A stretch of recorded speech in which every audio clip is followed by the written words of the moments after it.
Bonjour et bienvenue à ce nouvel épisode de Perspective, la voix juridique de la communauté d'affaires propulsée par Fasken.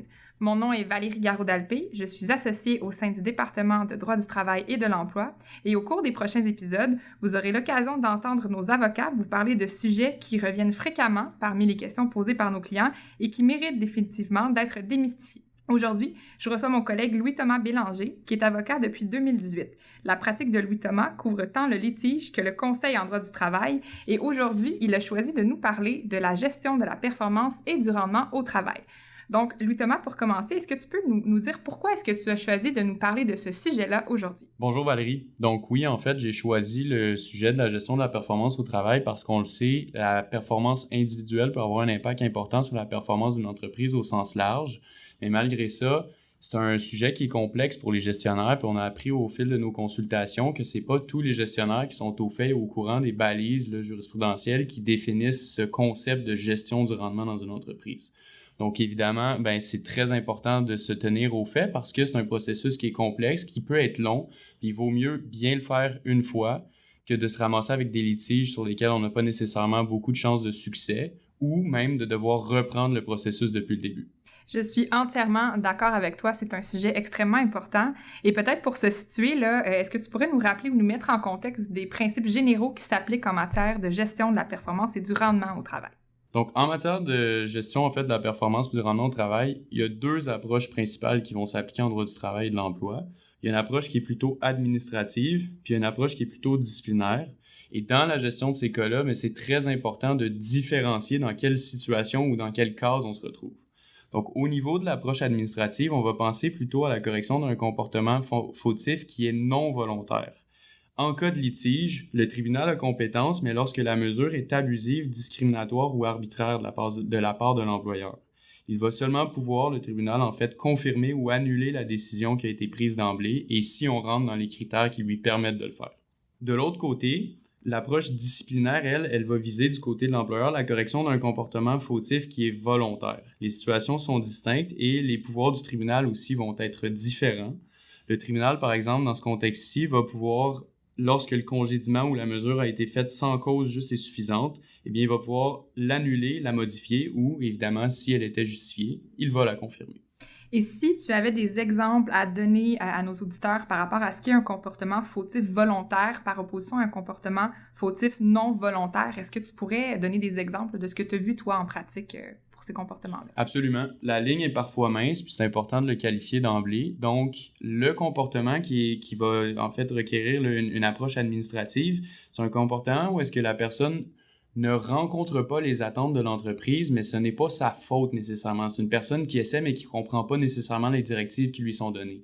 Le côté disciplinaire, on parle plus d'un employé qui a des problèmes de comportement, un employé qui est nonchalant au travail, un employé qui va choisir en quelque sorte, c'est pas toujours volontaire directement, mais qui par son comportement se place dans cette case qui est l'approche disciplinaire. Donc, on parle, exemple, des cas de négligence ou des cas d'employés qui volontairement refusent d'effectuer une tâche par opposition à quelqu'un qui a des difficultés puis qui a besoin de support, finalement, pour être capable de rencontrer nos attentes. Exactement. On pourrait même parler, dans certains cas, d'employés qui tentent de mettre de la pression sur l'employeur, qui vont volontairement choisir de ne pas accomplir des tâches selon les standards de l'entreprise avec le standard de qualité qui est exigé d'eux. Et si je nous situe, parce que là, je comprends que la performance en tant que telle, c'est plus souvent dans le domaine administratif, là, je dirais. Si je nous situe dans cette approche administrative-là, est-ce que tu pourrais nous expliquer c'est quoi l'objectif d'abord de cette approche-là? Absolument. Donc, effectivement, on va s'en tenir plutôt aujourd'hui à l'approche administrative.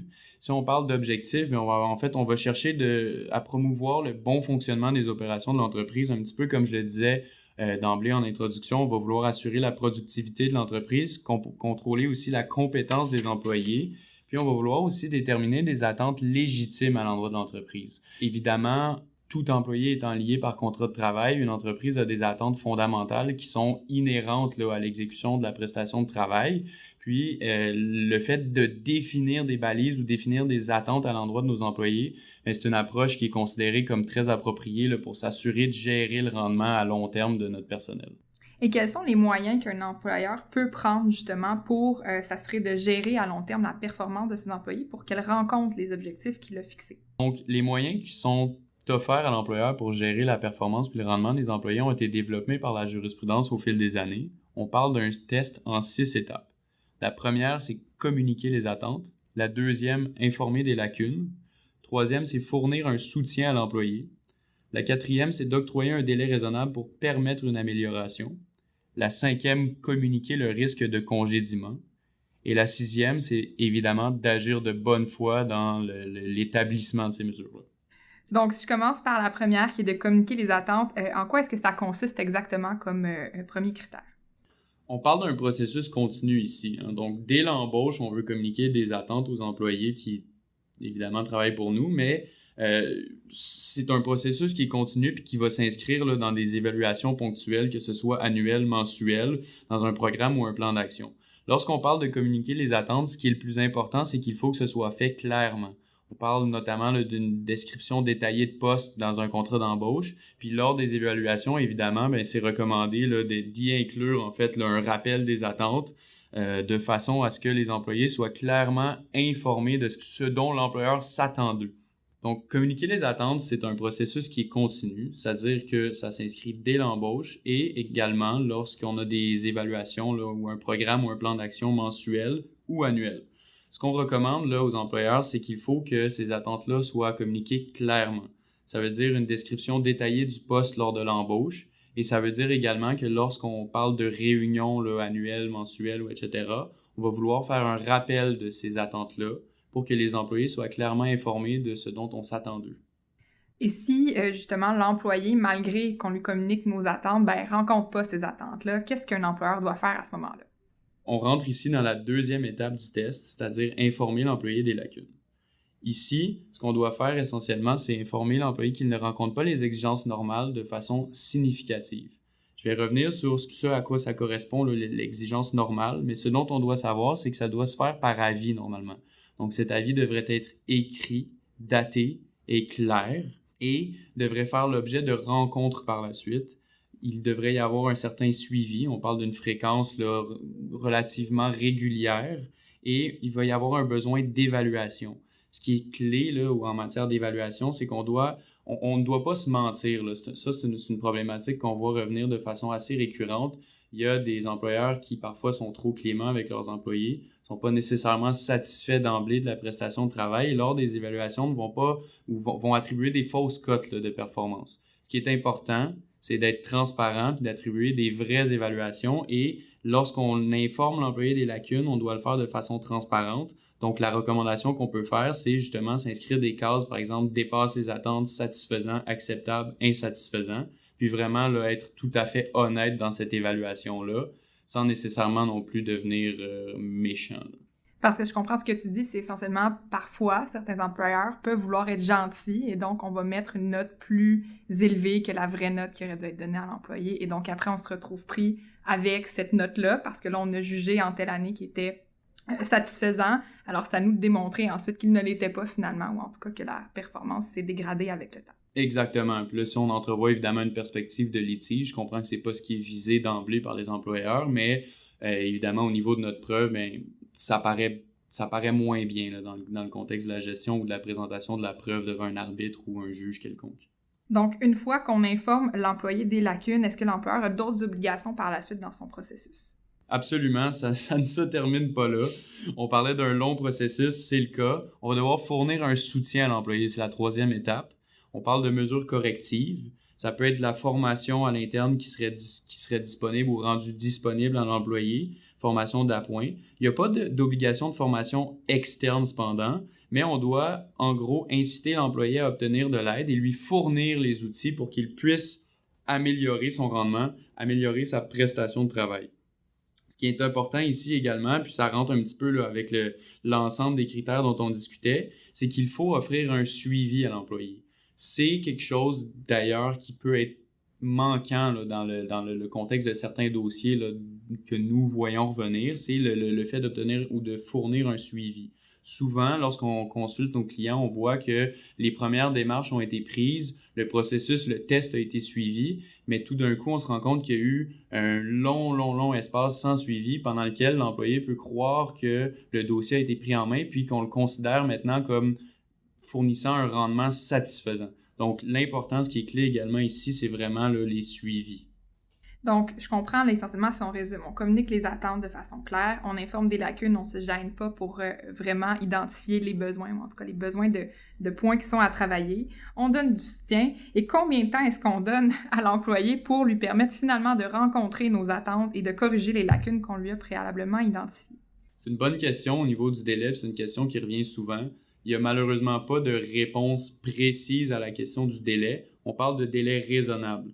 Généralement, les clients aiment là, avoir des délais spécifiques en termes de jours ou semaines, mais ce n'est pas le cas ici. Ce qu'on va devoir faire, c'est élaborer un plan de performance adapté à chaque situation qui est individualisé. En matière de gestion de performance, évidemment, là, on parle de gestion sur une base humaine, sur la base d'une seule personne. On ne se base pas sur un standard spécifique. Donc, dans ce cas-ci, c'est le plan de performance qui va venir établir une certaine fréquence de rencontres. Puis lorsque ce plan de performance-là est échu, s'il n'y a pas eu d'amélioration, c'est à ce moment-là qu'on va passer là, en fait, à la prise de mesure, sous réserve évidemment des prochaines étapes du test. Parce que je comprends de ce que tu dis essentiellement qu'un délai raisonnable ne sera pas le même pour quelqu'un qui est là depuis 25 ans, qui n'a jamais eu d'intervention à son dossier au niveau de la performance, et quelqu'un qui est là depuis à peine quelques temps ou encore qui a un dossier peut-être plus chargé en matière de suivi de performance. Tu as tout à fait raison. On parle notamment d'un employé qui a, je sais pas, 1 an d'ancienneté. Bien évidemment, on ne s'attendra pas à avoir un plan de performance qui sera aussi long que celui d'un employé, par exemple, de 25 ans d'ancienneté qui a récemment été promu dans un nouveau poste, puis où on voit une certaine difficulté là, dans l'exécution des tâches. Donc évidemment, là, chaque plan sera adapté par l'employeur sur une base individuelle. Et même si, là, dans chaque cas, on donne un délai raisonnable, si malgré ce délai-là, il n'y a pas d'amélioration significative de la performance qui est constatée, qu'est-ce qui se passe à ce moment-là? Qu'est-ce que l'employeur doit faire? Il reste 2 étapes, en fait, à accomplir dans le test. La première, là, c'est de communiquer le risque de congédiement à l'employé visé.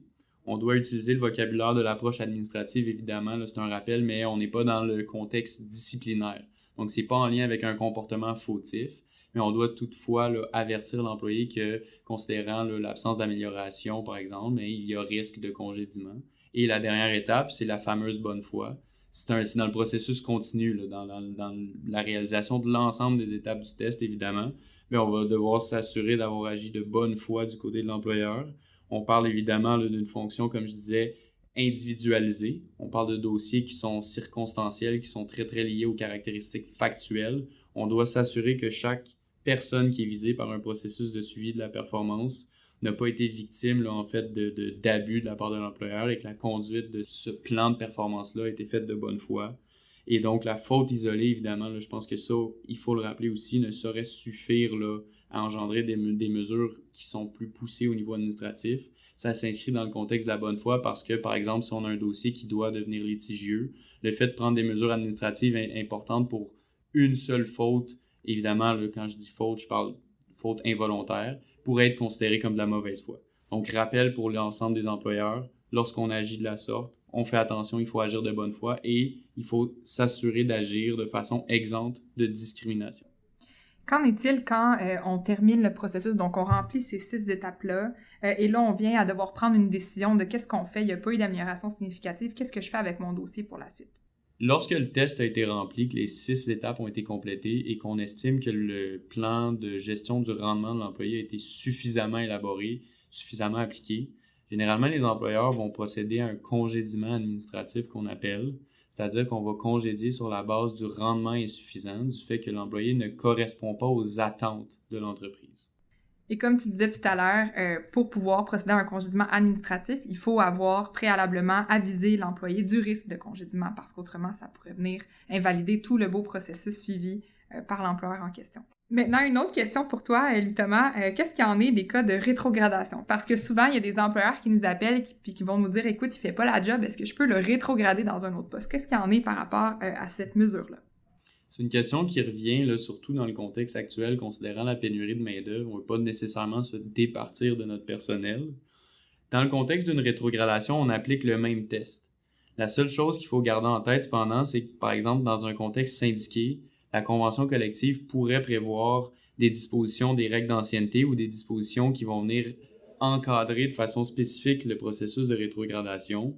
Donc, il va falloir porter une attention particulière aux dispositions de la convention collective, en plus de s'assurer d'avoir respecté le test en 6 étapes. Et maintenant, autre question qui revient souvent de la part de nos clients, qu'en est-il de ces processus de gestion de la performance lorsqu'on est en présence d'un handicap ou de trouble de la santé mentale chez l'employé qui est visé? De prime abord, il faut savoir que, et ça c'est un point qui revient souvent dans nos consultations, la notion de handicap a le dos large. Donc ça peut couvrir un éventail de conditions qui est excessivement large. On parlerait par exemple de maladies, de conditions intercurrentes personnelles, mais également de conditions comme de l'alcoolisme ou de la dépendance aux drogues. Dans un contexte de handicap, ce qu'il faut savoir, c'est que l'employeur conserve son droit de gérance, même en présence, par exemple, d'un employé qui a un trouble de santé mentale. Il va devoir appliquer les 6 critères là, pour justifier une mesure administrative. Ce qu'il faut cependant, garder en tête, c'est que l'employeur ne doit pas commettre de discrimination au sens des chartes. Dans ce contexte-là, l'employeur, en vertu des chartes, a une obligation de ne pas discriminer à l'égard de ses employés et un handicap, dans la majorité des circonstances, va constituer un motif de discrimination, ce qui fait que l'employeur va devoir, évaluer s'il est possible d'accommoder l'employé avant de prendre sa mesure administrative. Qu'est-ce que tu veux dire par accommoder? Par exemple, au lieu de procéder d'emblée à un congédiement administratif, on pourrait prolonger la période où on fait une gestion du rendement du côté de l'employé, ou on pourrait choisir de procéder à une rétrogradation, aller le placer dans un autre poste au sein d'une entreprise qui pourrait permettre à la fois à l'employeur, évidemment, de conserver les services de son employé en contexte de pénurie de main-d'œuvre notamment, mais également de respecter l'ensemble de ses obligations en matière de charte. Ici, parce que là, on est vraiment dans le sujet des chartes d'obligation d'accommodement, peux-tu rappeler à nos auditeurs à qui appartient cette obligation d'accommodement-là qui s'applique en matière de discrimination? Très bonne question. Souvent, l'employeur a tendance à croire que l'obligation d'accommodement ne lui incombe qu'à lui-même. C'est pas le cas. C'est une obligation qui s'applique à l'ensemble des parties qui sont impliquées dans le processus d'accommodement. Donc, par exemple, dans un contexte comme ça, si on est en milieu syndiqué, l'employeur, évidemment, va devoir faire des efforts d'accommodement, mais l'employé et le syndicat également. Donc, ce sera une obligation qui va incomber aux 3 parties. Et on en parle souvent en matière d'accommodement, mais l'obligation d'accommodement, c'est une obligation d'accommodement raisonnable, donc ce n'est pas une obligation de résultat, c'est une obligation de moyens. Qu'est-ce qui est la limite à cette obligation-là? La limite, c'est ce qu'on appelle la contrainte excessive. C'est un concept qui peut sembler flou, mais essentiellement, un employeur va se trouver dans le contexte d'une contrainte excessive, notamment si, par exemple, dans la situation d'une moyenne entreprise, le coût financier de l'accommodement est trop important pour l'entreprise. Il faut seulement faire attention que dans le contexte de grandes entreprises, la jurisprudence a interprété de façon plus restrictive, par exemple, cette notion-là. Sinon, par exemple, on pourrait se retrouver en cas où il y a des atteintes aux droits des autres employés, par exemple, une rétrogradation dans le contexte de la convention collective qui prévoit des dispositions spécifiques pourrait constituer une atteinte ou une contrainte excessive. On parlerait évidemment sinon d'interchangeabilité des effectifs, de santé et sécurité du travail, morale du personnel. Il y a beaucoup de notions qui rentrent là-dedans. Il faut simplement savoir que lorsqu'un employeur se retrouve en contexte de contrainte excessive qui a été évaluée de façon sérieuse, eh bien, il pourra passer outre cet accommodement raisonnable qui sera désormais impossible en quelque sorte. Donc, en terminant, Louis-Thomas, est-ce que tu aurais des recommandations à faire à nos auditeurs concernant le sujet dont on a parlé aujourd'hui? Mes recommandations sont les suivantes. Donc, d'abord, évidemment, il faut bien différencier l'approche disciplinaire de l'approche administrative. On va prendre l'approche administrative lorsqu'on se retrouve en contexte, comme on a discuté aujourd'hui, de cas de gestion de performance pure et dure. Ensuite, on va prendre le temps de poser un diagnostic. C'est particulièrement important parce que notamment, c'est dans ce contexte-là que parfois que la notion d'handicap va ressortir puis va nous permettre d'être informés dès le départ de la nécessité, par exemple, de considérer l'accommodement raisonnable. Ensuite, on va établir et appliquer un plan de performance qui est adapté à chacun. On en a parlé plus tôt, mais l'approche individuelle est très importante ici. J'ajouterais d'ailleurs qu'on doit s'assurer d'effectuer des suivis qui sont réguliers dans la gestion du dossier. Je le mentionnais précédemment, mais c'est souvent une lacune du côté des employeurs et ça peut notamment avoir pour effet, par exemple, qu'une plainte soit accueillie devant un tribunal. Finalement, je dirais évidemment qu'il faut suivre les 6 critères que j'ai amplement décrits précédemment, faire attention à la discrimination et documenter les interventions. On ne le dit jamais assez, mais le fait de documenter peut changer de façon drastique le cours d'un dossier. Merci beaucoup, Louis-Thomas, pour ton temps aujourd'hui et tes précieux conseils qui vont définitivement permettre à nos auditeurs d'être plus éclairés sur le sujet. Merci à vous d'avoir été à l'écoute et on vous invite à écouter les autres épisodes de Perspective propulsés par Fasken.